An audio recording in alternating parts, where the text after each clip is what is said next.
What's up guys, Duke here with the newest patch notes for the Rising Dawn patch, which releases Khepri, the new Guardian God. It's a Guardian after all. Let's jump right into his kit. His passive is called Fortitude. Every 5 seconds, Khepri applies a shield to himself and nearby allied gods for 3% of the target's maximum health for 50 seconds. The rate is slowed to every 10 seconds while in combat, max 15%. Fair enough. Little shield, pretty nice. I'm not quite sure how much of an impact it will have because it depends on the maximum health. So for Guardians themselves, it should be quite relevant. If you build it up before a fight, it can be fairly decent. It's a fair bit of extra defense you get there. Not the best thing in the world, I'd say, but really nice.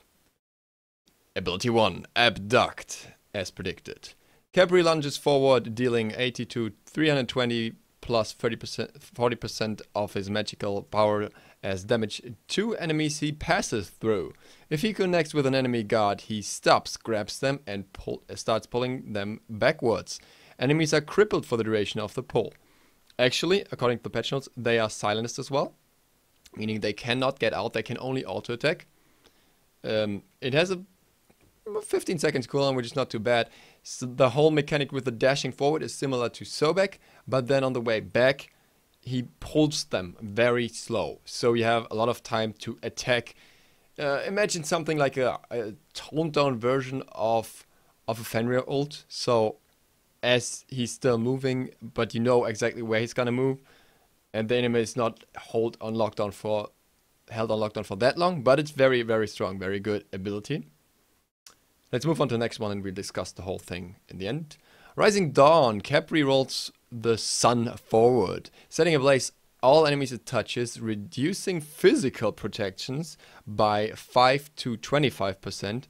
Physical protections, he is magical damage, and dealing from 12 to 24 plus 5% of his magical power damage every 0.3 seconds for 3 seconds, so 10 ticks in total. Yes. Allies that are hit take 30 to 50% reduced damage from the enemies for the duration. Cooldown 10 seconds. Solar Flare carefully calls down the sun's eye at the target location, dealing 40 to 200 damage with 30% scaling and rooting all targets in the area for 1.3 to up to 1.7 seconds. Cooldown 15 seconds. Scarab's Blessing. Khepri blesses an allied god, immediately cleanses them of all crowd control as well as granting them 5 to 25 power, 20 to 40% 40 movement speed, not percent, sorry, and immunity to slow effects. If the marked ally would die while blessed, they are instead revived with a 40 to 60% of their maximum health at Khepri's location. Cooldown 90 seconds. Okay, put this kit together. This guy is clearly built for a physical lane because he gives reductions on physical protections. He can shield up his allies with his passive, but also reduce the damage with Rising Dawn. He can pull enemies in a similar style to Sobek. Roughly the same utility. It works in a different way, but I'd say roughly the same utility. A little less great, but still very strong. He can root them in addition, so he's got another lockdown there, which is not all that great, but it's still good. And he can revive a god. Just imagine you can just put somebody in there, make him use all his abilities, and just get him out safely after everyone focused him. I'll give you some scenarios. I'll give you Kali ulting, and then still getting focused, being about to die, getting a Khepri ult, and just, you know, fighting on with another 25 power, extra movement speed to run around, maybe even a Rising Dawn protection, and maybe even the shield passive if that ticks at that moment, and maybe the enemies have also have reduced physical protection. You know, things that you could do. Oh, you can root them as well. And then when she dies again, she just comes back with up to 60% health and just goes in again and kills everyone else. Same goes for Ravana. Ravana is actually one of the most... well, one of the gods that benefits most from his design here, with the reduced protections and everything, and giving him additional power. he had the problem that he didn't have an ult like Kali before, but if he gets his own ult online and gets reduced damage from that, and then gets a Rising Dawn from Khepri, he just doesn't take damage. And then, if he dies, he still has Scarab's Blessing and comes back. Naja, who has to go all in order to deal damage, well, she can just come back. Gods that don't have an escape, like Anubis, can just, well, because he's just right down there. I just remembered that he could just, ult and get focused hard and just come out with a Scarab's Blessing. Maybe not the best one for it with the movement speed, but whatever. It's an amazing kit. Even if it's somewhat overloaded, in my opinion, at the moment. Like, so much CC, so many buffs, so much reduction, and all that's just crazy if you know how to utilize it. I think he will get toned down, but he looks amazing. It's interesting that he's also the biggest target by far, the biggest god by far, meaning that you can actually like block off path better. You can protect, like body blocking is so much easier with him, and his shield allows him to do that very well. So just very, very nice kit in general, and I'm very interested to see him on the PTS, and we'll try out and give a more defined opinion on that. Let's move on to the god skins. I will change over to another video mode for a second so you can see them better. We've got the Anubis.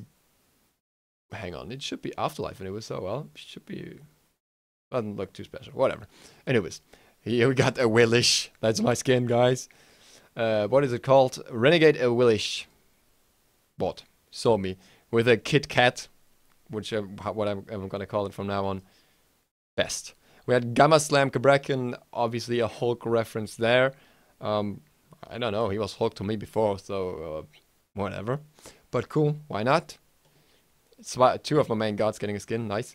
We got the Three Musketeers Freya, is that what she's called? All for one Freya. Okay. We've got the recolor for Khepri, which just looks amazing in game with the emerald reflecting colors there. We've got the golden and legendary Medusa. And what's that last image? Oh, right. And Vamana has gotten a new loading card. Whatever. All right. Let's move back to the relevant stuff in the patch. We've got the voice packs, obviously, for the same. We got some emotes for Khepri. Clearly. The grass in the arena now deteriorates over time, which means there's grass now. And it looks pretty cool. I like the style better. It's just something fancy, some UI reworks here and there. The mode of the day, skins. Oh, wow, that's cool. Added support for mode of the day games to grant skins temporarily, making for some more cool stuff to toy around. Some updates to the Mesmerize announcer pack. Apparently it didn't have enough lines according to what some people said. T-screen crash fix, very good. I'm looking through these ones for the first time as well because they don't seem to be very well on. Dodged games showed in the total qualified games played. Interesting. Not sure what that means. If it just says that it dodged, but well, interesting. Some more fixes. Okay, let's move on to the stuff that I want to talk about. Items. We've got Breastplate of Valor, reduced mana from 550 to 300, reduced coast from 2300 to 1950. Nice. It's 350 gold you pay less for 250 mana, and who cares about the mana on Breastplate of Valor, really? Like, if you get that online earlier, that's great. It's gonna be probably gonna get picked up more in solo lane by certain gods who can utilize it well. I could imagine it on... well, I was gonna say Vamana, but no one plays Vamana at the moment. Anyways, it's a good change. Silver Breastplate adjusted accordingly. Shield of Regrowth. Increased movement speed from 25% to 35%. Increased passive duration from 2 seconds to 4 seconds. This is better now. You can run away with this. This is decent movement speed to get out of situations. Still not sure who's gonna pick it up. There's not too many gods who can utilize it very well. Maybe Chark, maybe Herc. If it was a magical thing, like, if Changa could use it, I could see that being used a lot more, but as it's just physicals, there's not too many physicals that heal up properly too much. Soul Eater, increased attack speed from 10 to 15%, increased base physical lifesteal from 5 to 20%, but it changed the aura passive. now providing 15 physical power and 10 protection to allies. Therefore, remove physical lifesteal aura from passive. This is interesting because I think, we get to Bellona later, but I think this will make Bellona support somewhat more viable, even more than it is now, because if you pick that up early, it's good for Bellona and is also good for the god she's supporting because he gets some protections and some power now. Lifesteal was nice, but protections are what kind of makes the early in a way, as sovereignty proves again and again in the hardwood, if you're talking about physical protection. So I think this will make it more interesting for many players. Also, the lifesteal increase for that is just nope. The lifesteal increase is not what I was trying to talk about. Attack speed increase. So yeah, definitely more interesting overall. Celestial Legion Helm, increase magic power from 40 to 60. Yeah. I don't know. Bancroft still has the same power in a single item without any reason to, like, any need to get crit before. Maybe, maybe not. I could see some niche pickup here and there if somebody's really like, yeah, I know I want this now. It could be good, but in general, probably not the greatest item still. Runic Shield, new aura. All enemies within range of 55 have their magical power reduced by 50 and attack speed reduced by 20%. Boom! So this means Kronos, Freya, Ao Kuang. These are the ones that are relevant here. Not Xionghui, but, well, sorry Xionghui. But Ao Kuang not so much because it's usually built as a mage at the moment. But the other two will suffer from this, and it's good because they've seen too much play in my opinion. And there needs to be some kind of way to counter magical attacks in the same way as you could with Witchblade. Might actually have an impact on Joust, who knows. Ensile, plus 20 physical power, plus 40 magical protection instead of 50, I think. Plus 15% cooldown reduction, no longer stacking. Passive, you permanently gain 4 health per stack and receive 5 stacks per guard kill and 1 stack per minion kill. Max 60 stacks. Thing is, I'm not quite sure how this is supposed to work. I mean, sure. On 10 stacks, you have 40 extra health. So, 240 health is not all that great. And it doesn't really have synergy with the rest of the item. It's not extra power. It's not extra magical protection.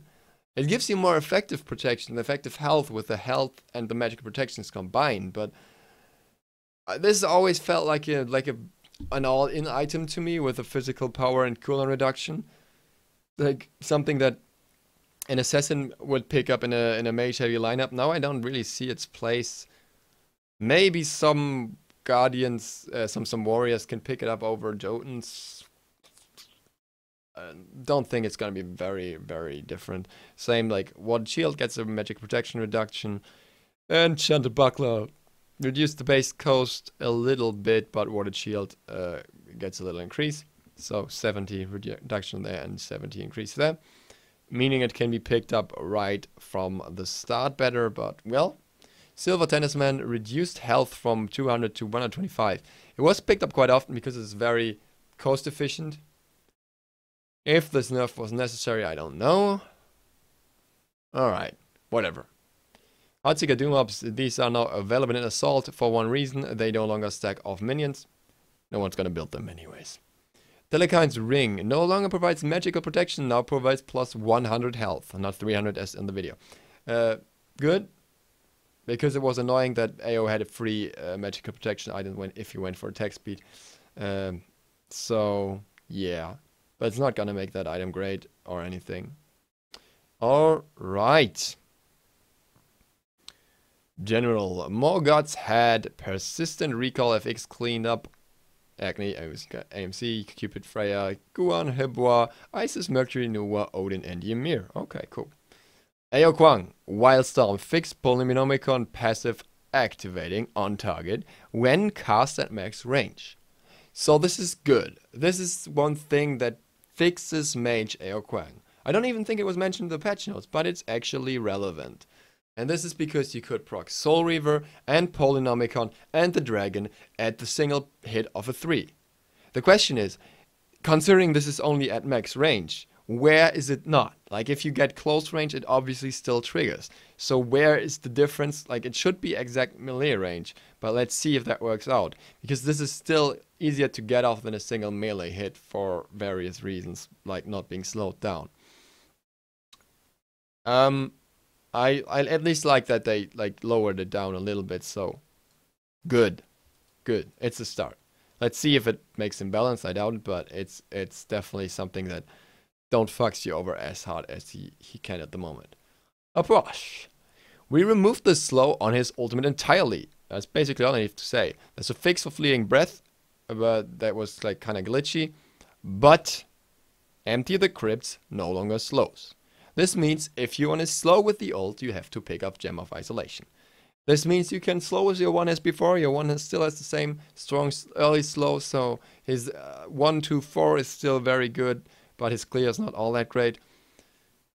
The ult is nerfed heavily. Interesting change, good change in a way. Might make him a lackluster in some areas, because you can just walk out very easy now.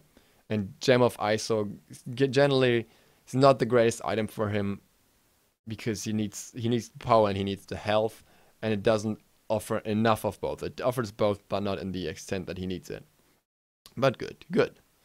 Athena, preemptive strike, fixed being able to reset her basic attack progression when spam cancelling ability. Okay, cool. I didn't know that was possible. And Defender of Olympus, fixed her arrival FX, whatever, fixed audio, whatever.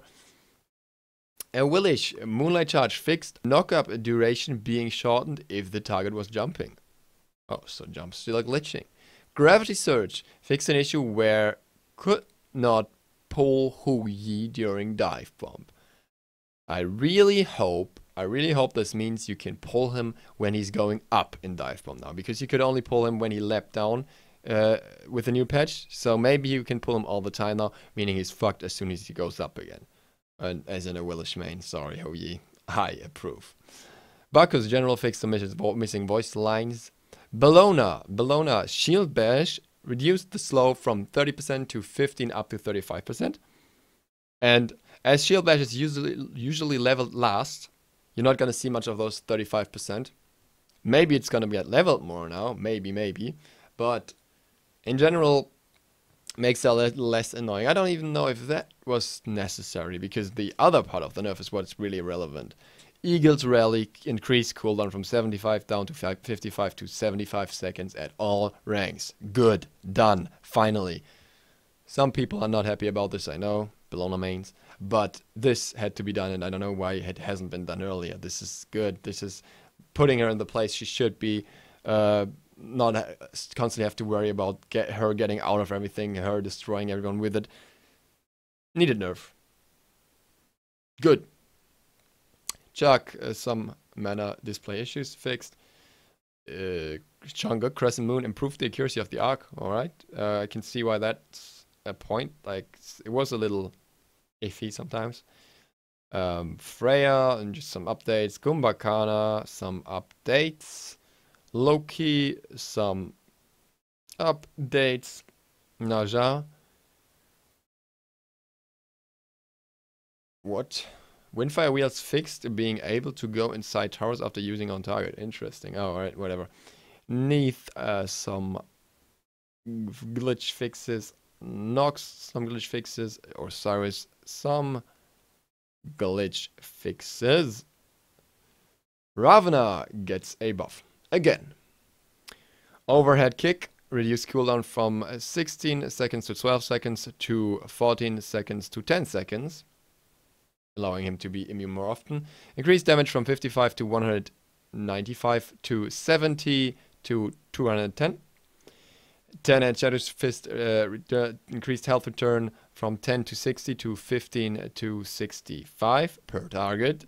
Increased damage from 115 to 215 to 120 to 260. Quite a decent increase, actually. Mystic Rush. Fix the rare occurrence where whatever, blah blah. Okay, so the point with Raven is he's not as bad as many people claim anymore. He's still not that great. The problem is He has a similar kit to Kali in terms of attack speed and little CC, just bashing in his enemy's skull. Still want to kind of build him more towards the attack speed than to the warrior side. And now he gets some more damage.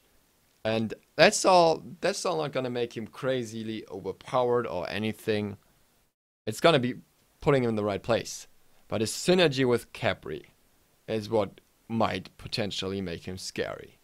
Because there's not too many gods that can benefit from his ult that much with the melees with attack speed. Melees with attack speed are who will benefit the most, because they don't rely on cooldown. They can rush and they can run around faster. They deal more damage with their autos, even if they focus on auto attacks. They get extra protection, so they can stay in the heat of battle, and then they can get revived. And Ravan is like a prime example for that, being a little bit tankier than Kali. I think we'll see more. Ratatoskr. Fixed. Dart. Decreased distance travels from 40 to 35. Good. Is now limited to only 2 resets of dash within 10 seconds for a maximum of 3 dashes. He can only dash 3 times in a team fight now, and the dashes are shorter. Very good. Now he has problems just running around left and right. Still gonna be good, but it's not gonna be the OP running around the whole team killing everyone red that he used to be. Through the Cosmos, increased setup time from 1 second to 1.5 seconds. I actually suggested this one as well because I think it was way too easy to take him down. It's way too hard to take him down when he ulted because he was just up and away. Now it's a little harder for him, which is good. Still not the same charge up as other ults that take 2 seconds, but 1.5 is fair enough. It's some split seconds to deal extra damage. Sylvanos general fix blah blah blah. Nature's protection. This passive now only triggers on melee basic attacks. Good. Makes sense. Makes him a little bit weaker in lane against ADCs. Little tiny bit. Still gonna be strong support, but a nice insignificant factor to turn him down. And a little fix for Xeper. Overall, I'm super hyped for Khepri. I'm super hyped for the new Awilix skin. There are nice changes in this patch, as nothing I can complain about. The worst gods, which at this point were Ratatoskr and Ao Kuang and Bellona, in my opinion, saw nerfs. Someday, maybe Athena's gonna get nerfed properly as well. I'm happy with this. I hope you guys enjoyed this overview. I hope this was informative in a way. And if you feel like it, leave a like, leave a sub. If you don't, I don't mind. It's a sloth life after all. Until then, Duke Sloth out.